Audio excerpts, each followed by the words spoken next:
السلام علیکم، digest lower میں خوش آمدید۔ آپ کو ایک مکمل ناول سنا رہی ہوں جس کا نام ہے سنو تم ستارے ہو، مصنف علی شیرازی۔ آج اس کا پارٹ 2 لے کر آپ کی خدمت میں حاضر ہیں، جس کا عنوان ہے کامیابی کا خواب۔ یہ ایک موٹیویشنل اسٹوری ہے۔ آج اس کا پارٹ 2 سنا رہی ہوں، کامیابی کا خواب۔ چلیں اس کا باقاعدہ آغاز کرتے ہیں۔ کامیابی کا پہلا زینہ خواب ہے۔ انسان خواب دیکھنا شروع کرے۔ کامیابی کا خواب، کامیاب زندگی کا خواب، یہ خواب ہی ہیں جو آپ کو زندگی میں مقصد دیں گے۔ کامیابی تک پہنچنے کے لیے آپ کو ہمت اور حوصلہ بھی یہی خواب دیں گے۔ آپ کھلی آنکھوں سے اپنی منزل کو دیکھ سکیں گے۔ کامیابی کے لیے تگ و دو کرنا آپ کے لیے آسان ہو جائے گی اور ہر مشکل آپ کو اپنی منزل کے آگے معمولی سی لگنے لگے گی۔ دنیا میں آج تک جتنے بھی لوگ کامیاب ہوئے ہیں، کامیاب زندگی گزار رہے ہیں، ان میں سے کوئی ایک بھی ایسا نہیں جسے کامیابیاں اتفاقاً بائی چانس مل گئی ہوں۔ کبھی کسی کو بنا خواب دیکھے، بنا محنت کیے کامیابی نے سر پر تاج نہیں پہنایا۔ آپ دنیا کے کسی بھی کامیاب انسان کی زندگی کو پڑھ لیجئے، اس کی آپ بیتی سن لیجئے، کوئی انٹرویو دیکھ لیجئے۔ ان کی تمام زندگی آپ کو محنت و مشقت کی عبارت ملے گی۔ آپ دیکھیں گے کہ ہر کامیاب انسان نے زندگی میں کبھی نہ کبھی ضرور کوئی خواب دیکھا تھا اور پھر اس خواب کو پانے کے لیے کتنے جتن کیے۔ پاپڑ بیلے، محنت کی، مشکلات سے سیکھا، رکاوٹوں کے سامنے ڈٹے رہے، تو پھر کہیں جا کر سالہ سال کی محنت کے بعد انہوں نے اپنا خواب سچ کر دکھایا۔ وہ لوگوں کے لیے مثال بن گئے۔ ایک بات ذہن نشین کر لیجئے کہ کامیابی کا کوئی شارٹ کٹ نہیں ہے، یہ ہمیشہ پروسیس سے گزر کر محنت و مشقت کی چکی میں پس کر ملا کرتی ہے۔ یہاں ایک بات بہت اہم اور قابل ذکر ہے کہ ہم میں سے اکثر و بیشتر لوگ کامیابی کو دولت کی فراوانی سے منسلک کر دیتے ہیں۔ میرے نزدیک یہ انتہائی غلط سوچ ہے۔ دولت وقتی طور پر شاید آپ کو آپ کی سب سے بڑی اور اہم کامیابی لگ سکتی ہے، مگر ذرا سوچئے، دولت تو کسی کو بھی گھر بیٹھے بنا کسی خواب سجائے، محنت کیے، پرائز بانڈ نکلنے یا لاٹری ٹکٹ نام پر بھی مل سکتی ہے۔ آپ اور میں اس بات سے بخوبی واقف ہیں کہ یوں دولت مل جانے کو کامیابی تصور نہیں کیا جا سکتا، اور کوئی بھی عقل و فہم رکھنے والا انسان ایسے دولت مند شخص کو کامیاب نہیں کہے گا۔ آپ اپنے ارد گرد نظر دوڑائیں، آپ کو بہت سے دولت مند لوگ ملیں گے، مگر ان میں سے شاید ہی کوئی 5% لوگ ایسے ہوں گے جو واقعتاً کامیاب بھی ہوں گے۔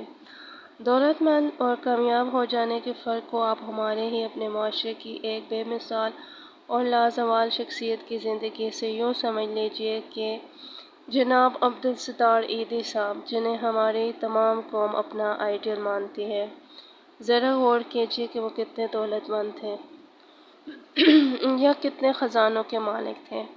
آپ کا بینک بیلنس کیا تھا، آپ کا شمار کن امراء میں ہوتا تھا۔ ہم سب اس بات سے بخوبی واقف ہیں کہ ہمارا یہ آئیڈیل ہماری ہی طرح کا ایک عام انسان تھا، جس میں انسانیت کے لیے، ان کی فلاح و بہبود کے لیے تڑپ موجود تھی۔ وہ اپنے معاشرے کے بھوکے ننگے غریب لوگوں کو چھت دینا چاہتے تھے، ان کے لیے عزت کی روٹی کا خواب دیکھا کرتے تھے۔ ان کی یہی خوبی انہیں ہم سب میں ممتاز اور کامیاب بنا گئی۔ میں اکثر سیمینارز، کاؤنسلنگ سیشنز اور سوشل میڈیا پر لوگوں سے بات کرتے ہوئے کہتا ہوں کہ خدا را، اپنے بچوں کو سرکاری نوکریوں کا خواب، بڑا افسر بننے کے خواب دکھانے کے بجائے کامیابی کا خواب دکھائیں۔ مجھے میری ماں نے بچپن ہی سے کبھی یہ نہیں کہا تھا کہ بیٹا تم بینک میں بڑے افسر بنو گے یا تم بڑا کاروبار کرو گے۔ وہ ہمیشہ کہا کرتی تھی کہ پتر تم بڑے انسان بنو گے، تم ستارے ہو، تم روشنی بنو گے۔ یہ خواب میری ماں نے مجھے بچپن سے دکھائے۔ میں ان خوابوں کو دن رات دیکھتے بڑا ہوا اور اپنی زندگی کا مقصد اور پھر اس مقصد کو پانے کی کوشش کرتا رہا، کبھی گرتا تو کبھی بڑھتا۔ میرا دعویٰ ہے کہ کوئی بھی انسان بنا خواب دیکھے کامیاب نہیں ہو سکتا۔ کامیاب نہیں ہو سکتا۔ یہ خواب انسان کو زندگی میں مقصد اور سمت دیتے ہیں۔